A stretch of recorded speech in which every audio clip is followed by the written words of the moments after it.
Hello. Hello. हाय पिंके, दिसालो का मी तुला? हो. ए डुक्कर तोंडी, ए भैऱ्या सुत्राची.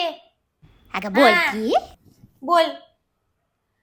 काय ग, लव्ह मॅरेज करून एका निस्ता धिंगाणा झाला. उगाच लव्ह मॅरेज केलं ग. लग्नाच्या आधी म्हणला तुला राणी सारखं ठेवतो, फुलामध्ये ठेवतो, आणि आणून कुठं ठेवलंय? उकंड्यामध्ये. तुम्ही म्हणल्या का माय सगळे ते बरोबर नाही म्हणून तसंच निघालं. पिदाडे निघाले नंतर रोज दारू ढोसून आले. मी म्हणलो बापू तुला लग्न करायचं होतं, मी सांग लग्न झालं तू, आता तू कशाला पियाला? तुला आता काय टेन्शन आहे? लग्न तर झालं ना तुझं.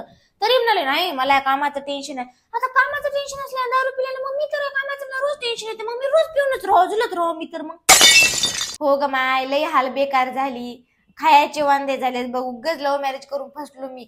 उग लग्नाच्या आधी बड्या बड्या बाता आणि गाडव खायला आता म्हणल्यासारखी मी हाल झाली बघ. आणि जे जे ते सांगलं होतं की लग्नाच्या आधी हे पोरगा असा आहे तसा आहे, हे खाते पुड्या मटेरियल खाते, ते सगळं ह्याला पाच पाच घरांना थुकाले विमल खाऊ खाऊ. काय सांगू काय नाही, मैले हाल बेकार झाली ग लव्ह मॅरेज करून. लव्ह मॅरेज चुकून करू नये, मायबाप देतील तिथं करावं. उद्या काही झालं तरी मायबापाला म्हणायचं की तुम्हीच लावून दिले, आता काय करावं म्हणून. पण आता मी काय म्हणू मायबापाला? आता मला म्हणताच ना की मायबापाला की पोरगा असं वागालय, घरी एवढं काम लागालय.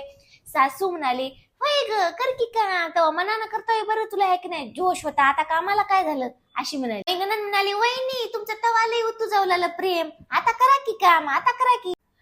काय ग माय पिंके, तू लई चांगलं झालं ग बाबाच्या मनावर करून. भलेही तू नवरा 50 वर्षाचा राहू दे, पण आहे की नाही लई चांगला आहे. काय का ना जाऊ दे, काय करावं याच्या तोंडाला बघून, एवढं चांगलं बघून केलो मी मा दिसाय हिरो आहे म्हणून, आणि इकडे संसारामध्ये जिरू निघाला.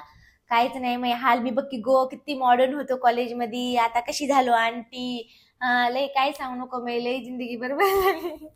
तुम्ही म्हणू लागल्या का मा त्या पाराकडचं शुभे आहे की ना तुझ्याकडे बघाले ग, तू बघ त्याला भाव दे. मी त्याला भाव दिल नाही, या येड्याला या पानचटल्या माणसाला भाव दिलो. यानं काय केलं म्हणले ग सगळे तुम्ही म्हणले. आपण माहिती तेव्हा बुद्धी भ्रष्ट झाली होती, मी मंद झालो होतो तेव्हा. काय सांगू, अक्कल तेव्हा काम कर ना. आता नंतर आहे की नाही म्हणालो मी. आता काय नाही, रात्र दिवस कामामध्ये हो माय.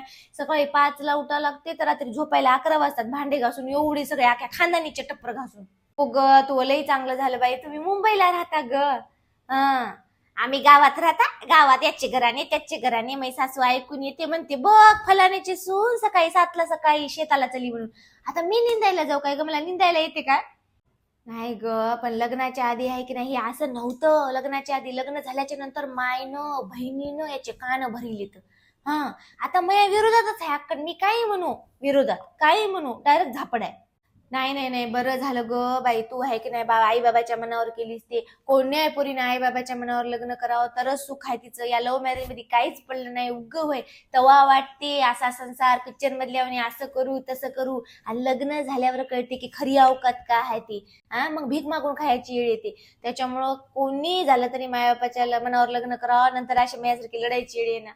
चल माया बक्कळ वेळ झाला आता. 4 वाजलेत. मी सासूला आहे की नाही चहा करून पाजवावं लागते की तिच्या नड्यामध्ये वतावं लागते. 4ला चहाच कर, दुपारी लहायाच कर, याच्यामध्येच माझी जिंदगी चली ग. आणि ते पिदाडी आणखी कोणाला बोलायला फोनवर म्हणून बोंबलत बसल आणि भांडणाला तोंड काळ. सुन बाई याले याले बघली. ठेव माय ठेव.